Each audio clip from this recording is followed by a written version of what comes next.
সালাতে দোয়া কবুল হয়। সালাতে দোয়া কবুলের 3 জায়গা।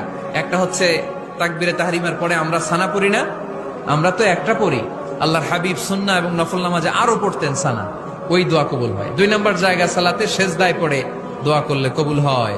দেখা যায় সেজদাটা আমার কপালটা মসজিদের টাইলসে পড়েছে, কিন্তু বিশ্বনবী বলে টাইলসের উপরে না, জায়নামাজে না, তোমার সেজদাটা তোমার রবের কুদরতি পায়ের উপরে পড়েছে। সেজদায় পড়ে দোয়া করেন।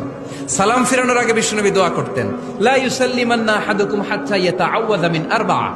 আল্লাহর হাবিব বললেন 4 জিনিস থেকে পানাহ না আছে আমার কোন উম্মত যেন সালাম না ফিরায়। তারা যেন পড়ে আল্লাহুম্মা ইন্নী আউযু বিকা মিন আযাবিল কবর, আউযু বিকা মিন আযাবি জাহান্নাম, আউযু বিকা মিন ফিতনাতিল মাহইয়া ওয়াল মামাত, আউযু বিকা মিন ফিতনাতিল মাসিহিদ দাজ্জাল।